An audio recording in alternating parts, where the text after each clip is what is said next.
कार्यक्रम के पुण्यार्चक हैं श्रीमती सुगंधी बाई, श्री विजय कुमार जी, श्रीमती कमलेश, श्री संतोष कुमार, श्रीमती मीना जी, श्री प्रमोद कुमार जैन, श्रीमती श्वेता, श्री नवीन कुमार, श्रीमती कविता जी, शैलेश, सपन, अमन, हर्षित, कुहू, अंशिका, पीहू जैन, श्रीमती सुरेखा, श्री सुभाष कुमार जैन, अंशिका जैन एवं समस्त परिवार बहेरिया वाला, निवासी सागर मध्य प्रदेश एवं नारायणपुर छत्तीसगढ़।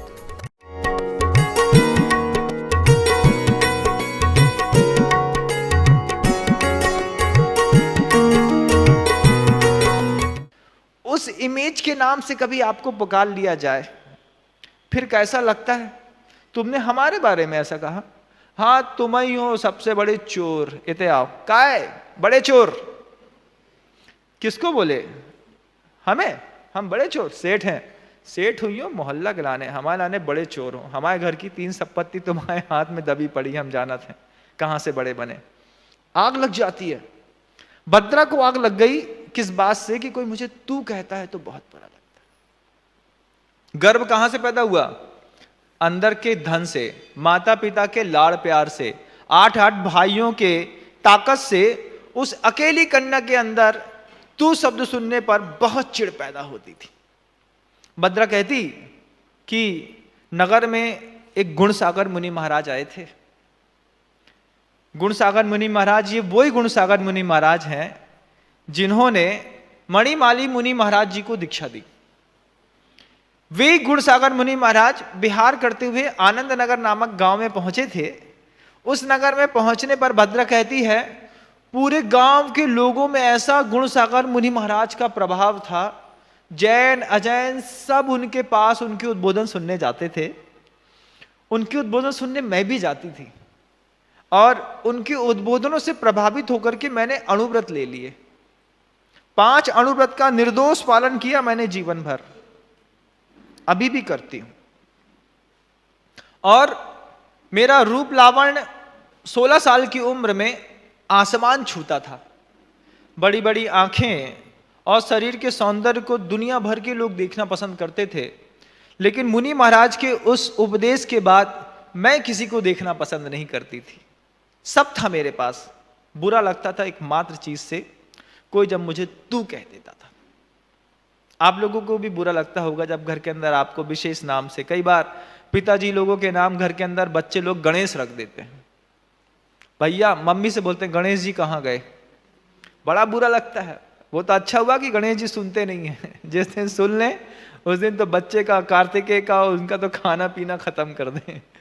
मतलब नाम दे दिया, बच्चे घर के अंदर नाम चलता है। आप लोगों का भी पता करिएगा क्या क्या नाम से पुकारते। पत्नी से पूछना कभी अकेले में जाकर के, ये बच्चा हमको सही बताओ क्या नाम से पुकारता है, तब पता चलेगा कि तुम्हारे घर में ऐसी इज्जत बना के रखी लोगों ने।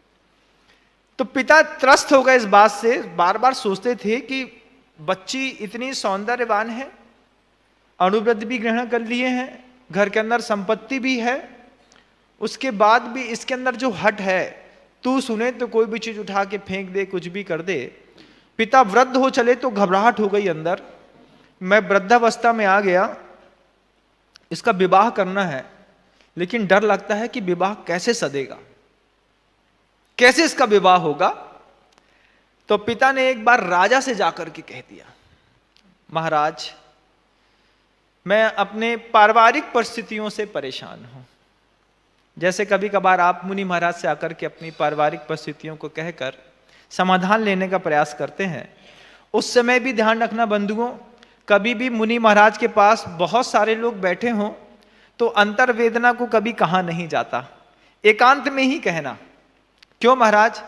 महाराज तो सुन लेंगे सबके सामने, लेकिन जो लोग और सुनते हैं वो आपको हंसी का पात्र भी बना सकते हैं। देखो वो महाराज के पास जाकर के ऐसा कह रहे थे, हम वहां से सुन करके आए। तो वातावरण के आसपास भी एक बार दृष्टि डालने की जरूरत पड़ती है। ये बात कमल इसके भद्रा के पिता भूल गए और राजा से राजसभा में कह दिया, महाराज मेरे पास सारे सुख हैं, लेकिन एक सबसे बड़ा दुख है कि लाड़ प्यार से बच्ची को ऐसा पाला है, इतना वैभव सब चीज दी है कि बच्ची इतनी अहंकारी हो गई है कि तू शब्द सुनने मात्र से चिढ़ जाती है। जब ये उसका भद्रा का पिता राजा से ये बात कह रहा था। राजसभा में कई लोग इस बात को सुन रहे थे और पिता के मुख से खुद बदनामी हो गई। खुद राजा से कहते कहते उसने ध्यान नहीं दिया कि बगल में भी कोई लोग सुन रहे होंगे, और लोगों के एक बात में एक बात चढ़ गई कि ये शिव शर्मा की जो बच्ची है इसको तू शब्द से चिढ़ है। वहीं से तुंकारी नाम उस कन्या का प्रसिद्ध हो गया। अब वो कन्या कहीं से भी निकले, लोग बोले देखो तुंकारी जा रही है, देखो बे तुंकारी बाई जा रही। घर के अंदर भी कई लोगों के नाम रहता है तुंकारी बाई, प्रसिद्ध है। तो चला गया। अब वो सुनती तो बहुत कलुषित परिणाम करती। राजा से खुद कह दिया उस तुंकारी ने जाकर के, भद्रा ने जाकर के, कि महाराज मैं सब सह सकती हूं, इस तू शब्द से मुझे पता नहीं क्यों नैसर्गिक चिढ़ पैदा हो गई। मुझे अगर कोई तू कहे और मुझसे कोई अपराध हो जाए तो उस अपराध की दोषी मैं नहीं मानी जाऊंगी। आपने मुझे उल्टा कहा, हमने आपको ठोका, उसके बाद हम अपराधी नहीं हैं क्योंकि हमने पहले बता दिया था इस बात से चिढ़ है। भद्रा कह करके निकल तो आई, लेकिन इससे कोई हल ना हुआ। भद्रा की बदनामी और हो गई। पूरे नगर में भद्रा तुंकारी के नाम से प्रसिद्ध हो गई। पहले तो घर में थी, घर से बाजार में गई बात तो फिर अपने बस की नहीं रहती बंधुओं, फिर तो वो फैलती चली जाती है। पिता बार बार सोचते कि इसकी उम्र हो चली, 16-17 साल की उम्र से इसमें ऐठन आ गई थी। आज ये एक ऐसी उम्र के मुकाम पर पहुंच गई है, वृद्ध भी हो गए थे। पिता सोचते थे कैसे विवाह होगा, बहुत चिंता सलाती। खेत में खड़ी खेती और घर में जवान बेटी, माता पिता को बहुत सलाती है। खेती बिल्कुल पक जाए, पीली हो जाए, उसी समय बारिश के लिए बादल जब ऊपर आसमान में ठंडियों में भी आ जाते हैं, किसान कांप जाता है बंधु कि बिल्कुल सोने जैसा गेहूं दिख रहा है, एक पानी का छींटा भी पड़ेगा तो दाग पड़ जाएगा, दाग पड़ेगा तो सीधे 5 रुपए किलो का दाम कम मिलने वाला है। तो खेत में खड़ी खेती और घर में जवान बेटी पिता को बहुत सलाती है, बहुत ज्यादा। पिता बार बार सोचते कि इतनी संपदा होने के बावजूद इसका हाथ थामने कोई तैयार नहीं है। क्या करें क्या ना करें, क्या करें क्या ना करें। कन्या सुशील है, रूपवान है, अणुव्रती है, उसके बाद भी उससे कोई विवाह नहीं कर रहा। एक दोष कसाय का, क्रोध आ जाता है। हमारी लड़की को गुस्सा बहुत जल्दी आ जाता है, दामाद जी थोड़ी संभाल के रखियो। बाकी तो मौड़ी सब ठीक है, लेकिन क्रोध जल्दी आता है। हाँ तो भैया दे दो, हम अपने माथा में धर लें। तो दूसरा बोलता है हमारे लड़का को तो कछु आता ही नहीं है, तुम्हारी लड़कियों को कम से कम क्रोध तो आता है, दोनों की खूब बनेगी। इधर से इधर आ जाते हैं लोग। फिर बाद में रामायण महाभारत जिसको जैसा लिखना है, घर के अंदर निरंतर लिखने का प्रयास जारी रहता है। अपने घर में देखिए रामायण चलती है कि महाभारत, क्या चलता है घर में? रामायण चलती है? एक आदमी बोलो रामायण लिखते हैं हमारे घर में रोज, कोई थोड़ा हाथ उठाओ, थोड़ा देखें हम। नहीं, हाँ, एक आदमी हाथ उठाने तैयार नहीं है कि हम अपने घर में रामायण लिखते हैं। देख लो आप, हर घर में क्या है? महाभारत कथा। कथा है साम्राज्य की, पुरुषार्थ की, परमार्थ की। लड़ाई में तो खूब आनंद है, बैठने में रामायण की कोई भी इंस्पायर नहीं है, महाभारत से सब इंस्पायर है, स्वतः प्रेरणा मिलती। भद्रा कहती क्या करे क्या ना करे। पिता सोचते इसका विवाह कैसे हो, चिंता सताती। इतने में उस शिव शर्मा ब्राह्मण का एक पुत्र अंदर आकर के कहता है कि चौराहे में किसी सोम शर्मा नामक ब्राह्मण को कुछ लोगों ने बांध के रखा है। तो पिता पूछते हैं, जब एक ही समाज के दो लोग में किसी एक को कष्ट आता है तो दूसरा अपने आप पूछ, क्यों, क्या बात हो गई, कैसे, क्या बांधा है? बोले वो जुआ खेलने में बहुत माहिर था और जुए में बहुत सारा द्रव्य हार गया, तो जुआरियों को अपना पैसा नहीं पहुंचा पा रहा था, इसलिए जुआरी ने पहले तो उसको बांधा, बांधने के बाद खूब मारा है, अधमरी स्थिति में पड़ा है। शिव शर्मा का दिमाग चलता है, बोलता है वो विपत्ति में है, इसी लड़के से मैं अपनी कन्या का विवाह कर देता हूं। शिव शर्मा उठता है, सोम शर्मा के पास जाकर के कहता है कितना द्रव्य हार गए हो? 1,00,000 सोने की मुद्रा से ज्यादा का। बोले हम आपको वो द्रव्य दे देंगे पूरा का पूरा। तो वो सोम शर्मा व्यसनी है, मदिरापान भी करता है, वैश्यगमन भी करता है, जुआ भी खेलता है। ऐसी कन्या, इस ऐसे पुरुष के साथ उस भद्रा के विवाह की चर्चा शिव शर्मा ने सोच ली। जैसे आप लोग सोच लेते हैं कभी यार, जब लड़की 30-32 साल की हो जाए, 34 की हो जाए, तो आप क्या कहते हैं, महाराज कोई भी लड़का मिल जाए, कोनो जात को मिल जाए, बस लड़कियां ब्याह दो। क्यों ऐसी परिस्थिति क्यों आई? वर्तमान समय से उस कथानक को रिलेशन करके देखने के प्रयास करें तो आपको आज भी आपके घर के अंदर की बेटी तुंकारी और भद्रा के रूप में दिखाई दे जाएगी। कैसी है आपके घर की बेटी कि छोटी सी उम्र में आपने उसको लाड़ों में पाला, नाजों में पाला। माता पिता के अंदर एक ही भाव रहता, जो दुख हमने झेला है हमारे बच्चे नहीं झेलेंगे। हम गरीबी में रहे, हम एसी कूलर हमको नहीं मिला, हमको ये नहीं मिला, हम अपने बच्चे को सारा सुख देंगे। सारा सुख देने के चक्कर में बच्चे कितने ऐबी हो जाते हैं आप देख लीजिए। हर ख्वाहिश महाराज हमने अपने बच्चे की पूरी की। बच्चे ने सिम्बायोसिस कॉलेज मांगा, हमने सिम्बायोसिस दिया। उसने एम्ब्रॉड जाने बोला, हमने एम्ब्रॉड भेजा। हमारी परिस्थिति नहीं थी, हमने लोन लेकर के बच्ची को वहां भेजा। क्यों? मन के अंदर एक धारणा थी, जो दुख हमने भोगा है हम अपनी बच्ची को भोगने नहीं देंगे। हमारे लड़के को, लड़की को कोई दुख नहीं मिलना चाहिए। ये फसल जब बड़ी होती है, अंदर दाने में वजनदारी नाम की कोई चीज नहीं निकलती। यही बच्चे हैं जो पढ़ाई के नाम पर एमबीए करने के लिए 21 वर्ष की उम्र में, जब उनके विवाह की उम्र रहती है, तब वो पढ़ाई की बात करते हैं। पढ़ा दिया, 23 साल की उम्र में MBA, CA, CFA, engineering complete होने के बाद जब विवाह की सही उम्र रहती है, तो आपके घर का लाड़ा नाज में पला बच्चा या बच्ची एक ही बात कहते हैं, इतना पढ़े हैं तो क्या जॉब नहीं करेंगे? जॉब करेंगे। 4-5 साल जॉब में निकल गए, लड़की कब 28-29 की हो जाती है पता नहीं चलता।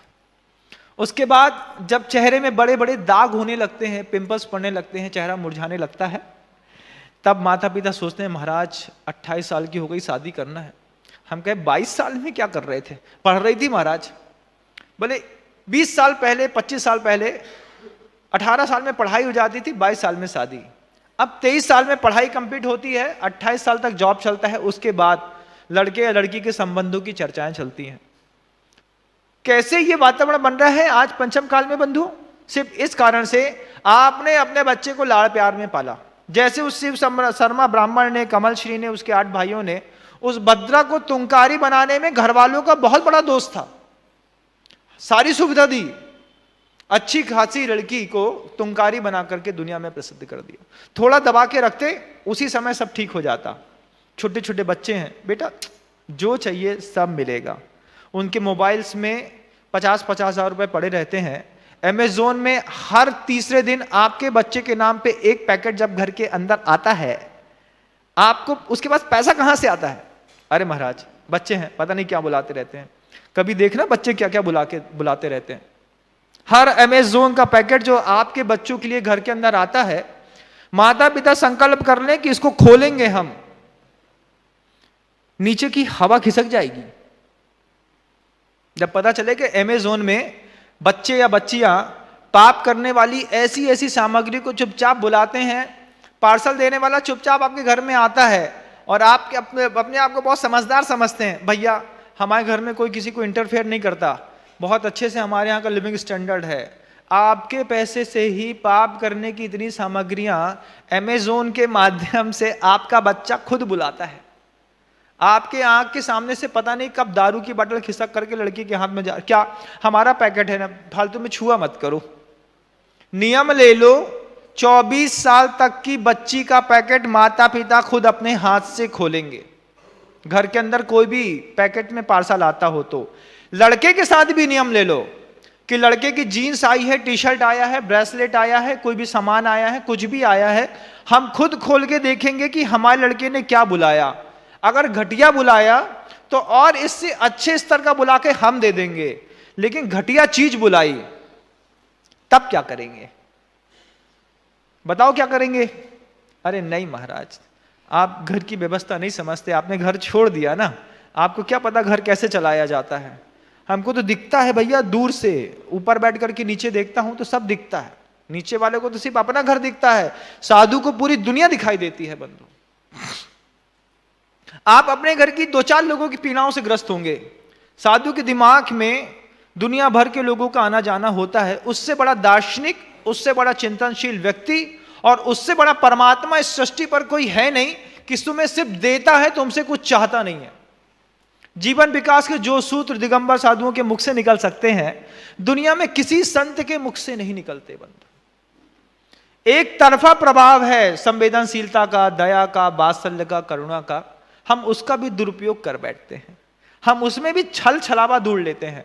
लगता है कि महाराज का भी कोई निजी स्वार्थ होगा, तब तो वो ऐसा बोल रहे हैं। कुछ नहीं चाहिए तुम लोगों से, कुछ भी नहीं चाहिए। किसी दिगंबर साधु को, दुनिया के किसी भी दिगंबर साधु को श्रावक से कुछ नहीं चाहिए। एक असंयमी एक संयमी को क्या देगा, और एक संयमी एक असंयमी से क्या लेगा? क्या है तुम्हारे पास देने के लिए? तो यहां बहुत कुछ है, तुम क्या दोगे संयमी को? तुम्हारे पास तो कुछ भी नहीं। ये मूक माटी की पंक्तियां हैं। अभी मूक माटी की जब वाचना चलेगी तब आप इसके अर्थों को और विस्तार से खोल करके देखेंगे। बंधुओं, दिखाऊंगा, मैं खुद प्रयास करूंगा कि मूक माटी के माध्यम से आप लोगों का भी मनोभाव शांत करने का प्रयास जहां भी रहूं वहां से करूंगा। तो वो सेठ, वो जो शिव शर्मा था, आप मेरी बात सुन रहे हैं ना, भटक तो नहीं गए? हाँ, शिव शर्मा जो ब्राह्मण था, वो उस जुआरी के पास जाकर के कहता है, तुम्हारी 1 लाख सोने की मुद्रा मैं दे दूंगा, तुम सिर्फ मेरी बच्ची से विवाह कर लो। वो क्या कहता है सोम शर्मा ब्राह्मण यहां पे कि मेरी बच्ची से तुम सिर्फ, शिव शर्मा कहता है, विवाह कर लो। वो जो जुआरी था जिसका नाम सोम शर्मा था, वो शिव शर्मा से कहता है, मैं जुआरी हूं, मैं शराब भी पीता हूं, मैं वैश्यगमन भी करता हूं, मेरे दुनिया में ऐसा कोई पाप नहीं है जो मैं करता हूं, लेकिन उसके बाद भी मैं तुम्हारी कन्या से विवाह नहीं करूंगा। क्यों? मेरी कन्या में से विवाह क्यों नहीं करोगे? मैं तुम्हारी 1 लाख सोने की मुद्रा दे रहा हूं। बोले 1 लाख सोने सी मुद्राओं से भी बड़ा कोई असामान्य दुर्गुण है तुम्हारी कन्या के अंदर, जिसके कारण तुम मुझ जैसे निकृष्ट व्यक्ति से अपनी कन्या का विवाह करना चाहते हो। एक मदिरापाई, एक दूध प्रेमी पूछता है सामने वाले व्यक्ति से, पहले यह बताओ कि तुम्हारी कन्या के अंदर सबसे बड़ा असामान्य दुर्गुण क्या है? वो ब्राह्मण कहता है, शिव शर्मा, एक ही असामान्य दुर्गुण है, मेरी कन्या रूपवती है, सुशील है, सभ्य है, घर के सारे काम करती है, आदर शब्दों के साथ बोलती है, हर कलाओं में प्रवीण है, सब कुछ अच्छा है, बस उसको तू शब्द से चिढ़ है। तुम्हारा जीवन ऐसा स्वर्ग कर देगी मेरी कन्या, बस एक संकल्प ले लो, जीवन में उसको कभी तू नहीं कहेंगे। वो धूत प्रेमी भी सोचता है, सोम शर्मा, कैसा असामान्य दुर्गुण मिला कि तू शब्द मात्र से चिढ़ और सारा वैभव हाथ में आ रहा है। तुरंत पकड़ लिया, स्वीकार है मुझे, कभी आपकी पुत्री को तू शब्द से संबोधित नहीं करूंगा। विवाह संबंध हो गए। सोचो, जब पिता से न रहा गया तो जुआ खेलने वाले, शराब पीने वाले व्यक्ति से अपनी कन्या का विवाह कर दिया। और क्या बोले, कन्या में कोई दोष नहीं है, बस तू शब्द से चिढ़ है। आज भी आप अपनी कन्या का विवाह किसी भी जात में किसी भी व्यक्ति के साथ करना पसंद कर रहे हैं, क्यों?